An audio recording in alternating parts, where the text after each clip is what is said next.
why your brain is sabotaging your success, and how elite performers beat it, how Benjamin Franklin cracked the code of mental productivity. You think you know what productivity looks like, but I'm about to shatter everything you believe about high performance. Benjamin Franklin wasn't just a founding father, he was America's first productivity hacker, and his secret method is so counterintuitive that modern neuroscience is only now catching up to his genius. What Franklin discovered 300 years ago could be the missing piece in your success puzzle. Here's what blew my mind when I studied Franklin's daily routines. This man managed to be a diplomat, inventor, writer, scientist, and business owner simultaneously without burning out. While most people today struggle to manage a single career effectively, Franklin was operating at peak performance across multiple domains. The secret wasn't time management or willpower. It was something far more sophisticated.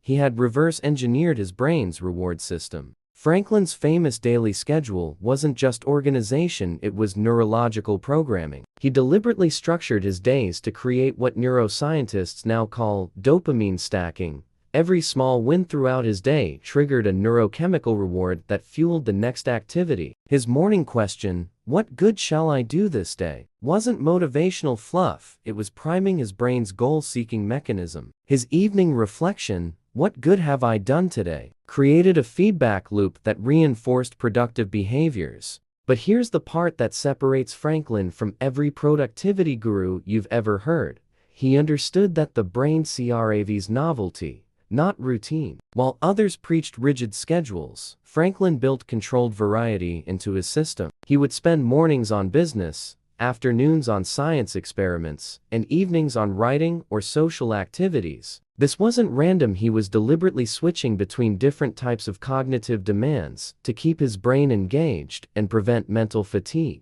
The most revolutionary aspect of Franklin's approach was his virtue tracking system. He created a simple chart with 13 virtues and tracked his daily performance. This wasn't about perfection, it was about creating a visible feedback mechanism that satisfied his brain's need for measurable progress. Modern apps try to replicate this, but they miss Franklin's crucial insight. He focused on only one virtue per week, understanding that the human brain can only sustain focused improvement in limited areas. Franklin's method worked because he understood something that modern productivity culture completely ignores. Your brain isn't broken, it's just following its evolutionary programming. Instead of fighting against his natural tendencies, he designed systems that channeled them productively. He turned his brain's craving for novelty into intellectual curiosity, its need for social connection into networking opportunities, and its desire for immediate rewards into daily accomplishments. What Franklin proved is that elite performance isn't about grinding harder, it's about working with your brain's natural operating system instead of against it. The difference between high performers and everyone else isn't willpower or talent, it's system design. Franklin didn't have superhuman discipline, he had superior strategy. Action step. For the next week, implement Franklin's evening review. Every night, ask yourself, what did I accomplish today that moved me closer to my biggest goal? Write down one specific thing. This simple practice will begin rewiring your brain's reward system to recognize meaningful progress over busy work. If you're ready to discover how other historical figures hacked their mental operating systems for extraordinary results, comment system below. The next revelation will change how you think about focus forever. Why Thomas Edison never relied on motivation, the systematic genius method. Everything you've been told about Edison is wrong. The man who gave us the light bulb, phonograph, and motion pictures wasn't successful because of raw talent or lucky breaks. Edison cracked a code that most people never discover. He built a systematic approach to innovation that made genius predictable and repeatable. What he understood about the human mind's creative process is so powerful that Silicon Valley's biggest companies are still trying to reverse engineer his methods. Here's the shocking truth about Edison that history books won't tell you. He failed constantly. We're talking about thousands of failed experiments, rejected ideas, and dead-end projects. But Edison did something that separated him from every other inventor of his era. He systematized failure. He didn't just accept failure, he weaponized it. His famous quote, "I have not failed, "I've just found 10,000 ways that won't work," wasn't motivational speak, it was his actual operating philosophy. Edison's Menlo Park laboratory wasn't just a workspace, it was a failure production facility designed to accelerate learning. While other inventors worked in isolation, Edison created the world's first systematic R&D environment. He understood that innovation isn't about having brilliant ideas. It's about rapidly testing and discarding bad ones. His team was structured to generate, test, and eliminate ideas faster than anyone else in the world. This gave him a massive competitive advantage that had nothing to do with individual brilliance. The most revolutionary aspect of Edison's approach was his quota system. He required himself and his team to produce a minor invention every 10 days and a major breakthrough every 6 months. This wasn't about setting impossible goals, it was about creating artificial pressure that forced rapid experimentation. Edison understood that the human brain performs differently under deadline pressure, becoming more creative and focused when there's no time for perfectionism or overthinking. Edison also discovered something crucial about the relationship between physical environment and mental performance. His laboratory was designed to stimulate creative thinking through controlled chaos. Different projects happening simultaneously, tools and materials visible everywhere, and constant interaction between team members working on unrelated problems. This environment created what psychologists now call cross-pollination of ideas. Breakthrough innovations often came from combining insights from completely different projects. But here's Edison's most counterintuitive insight. He deliberately limited his deep work sessions. While modern productivity culture obsesses over longer focus periods, Edison worked in short, intensive bursts, followed by complete mental breaks. He understood that the brain's creative capacity operates in cycles, and pushing beyond these natural rhythms produces diminishing returns. His famous power naps weren't about being lazy, they were strategic reset periods that refreshed his cognitive capacity. What made Edison truly exceptional was his systematic approach to capturing and building on incremental improvements. Every failed experiment generated data that informed the next attempt. He created detailed documentation systems that allowed him to build on previous work, rather than starting from scratch each time. This compound effect of systematic learning is what transformed him from a telegraph operator into the most prolific inventor in human history.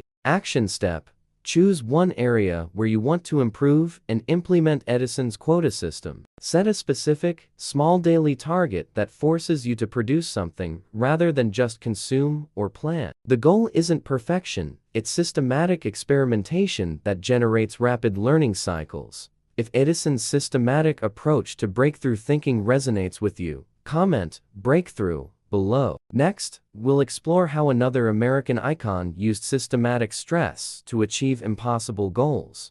How Theodore Roosevelt transformed weakness into unstoppable power. The anti-fragility algorithm. Theodore Roosevelt was supposed to die young. Doctors told his parents he was too weak to live a normal life, much less become president. But Roosevelt did something that defied every expert prediction. He deliberately sought out the very challenges that should have destroyed him. What he discovered about turning weakness into strength is so powerful that elite military units and Fortune 500 companies now study his methods. This is the anti-fragility algorithm in action. Roosevelt's transformation from sickly child to one of America's most dynamic leaders wasn't about overcoming weakness, it was about systematically converting weakness into strength through strategic stress exposure. When doctors told him his heart was too weak for physical exertion, Roosevelt didn't accept limitation. Instead, he designed a progressive system that gradually increased physical demands while carefully monitoring his body's adaptation responses. This wasn't reckless, it was scientifically sophisticated stress inoculation.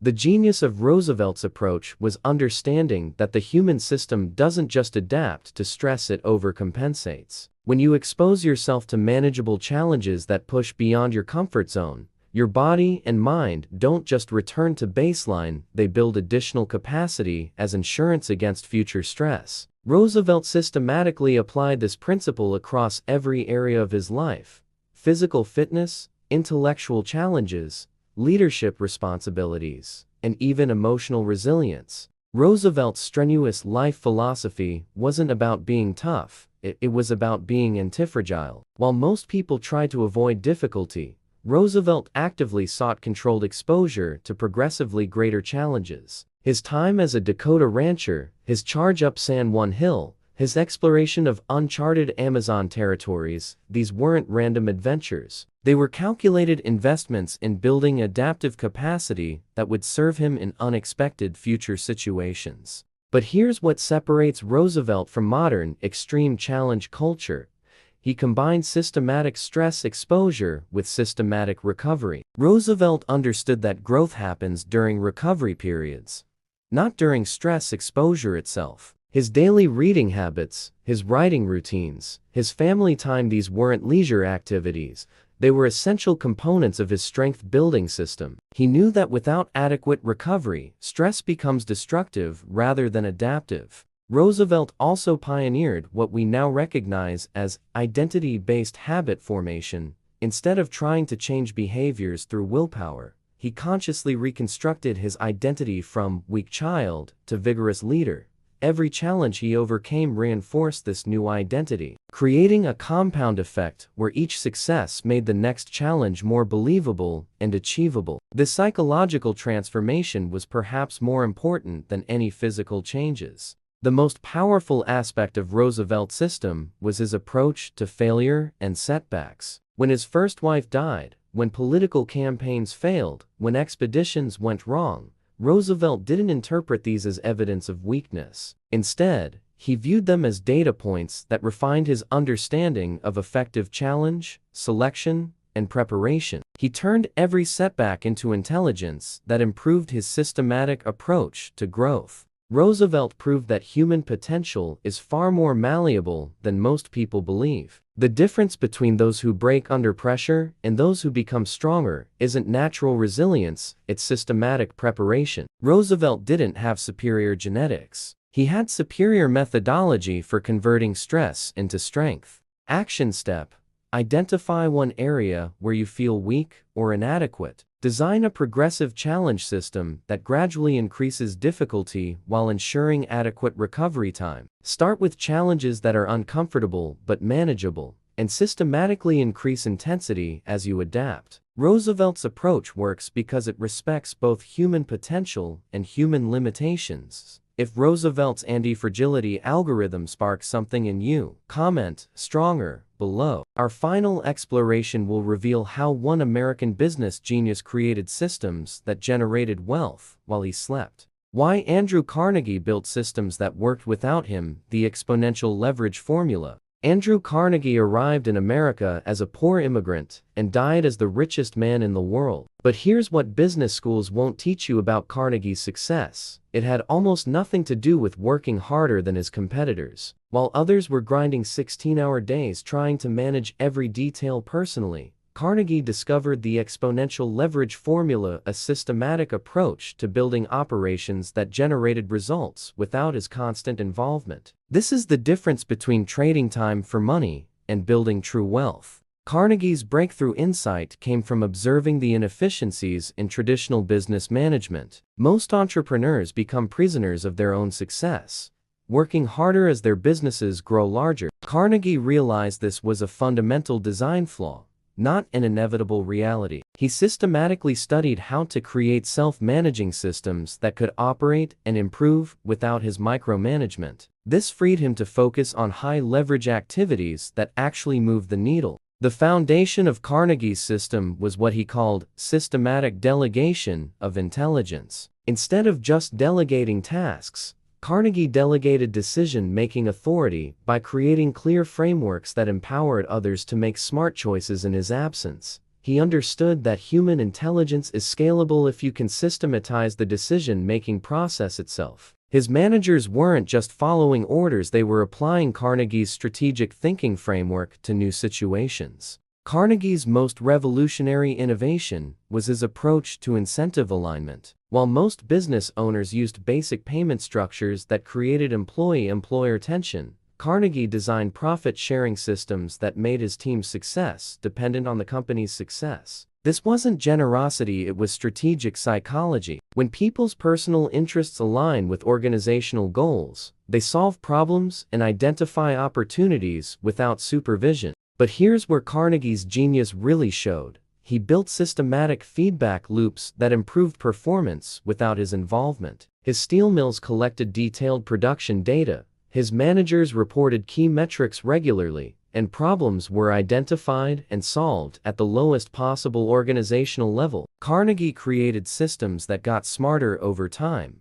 learning from mistakes and optimizing processes continuously. This compound improvement effect is what separated his operations from competitors. Carnegie also understood something crucial about leadership scaling: the difference between being indispensable and being irrelevant. Many leaders fear that building systems that work without them makes them unnecessary. Carnegie recognized the opposite truth: leaders become most valuable when they build systems that multiply their impact. His ability to create self-improving operations made him incredibly valuable as an owner while freeing him from day-to-day management burden. The most powerful aspect of Carnegie's approach was his systematic development of other leaders. He didn't just hire good people, he created systematic processes for developing talent within his organization. His promotion systems, mentorship frameworks, and leadership development programs produced a continuous stream of capable managers who could think strategically and act independently. This leadership multiplication effect is what allowed his empire to scale exponentially.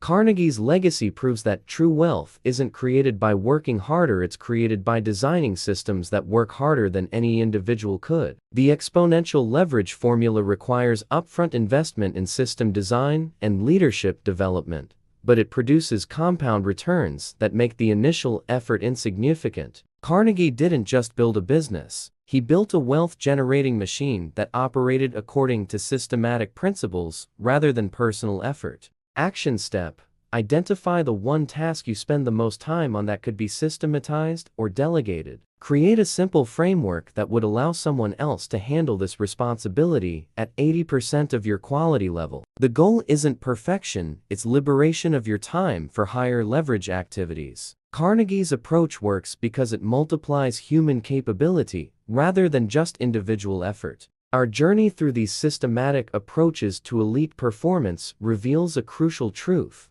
extraordinary results aren't about extraordinary people, they're about extraordinary systems. Franklin hacked his brain's reward system, Edison systematized innovation, Roosevelt built antifragile strength, and Carnegie created exponential leverage. If you're ready to implement these systematic approaches to create breakthrough results in your own life, comment systems below and share this video with someone who needs to discover that success is systematic, not accidental.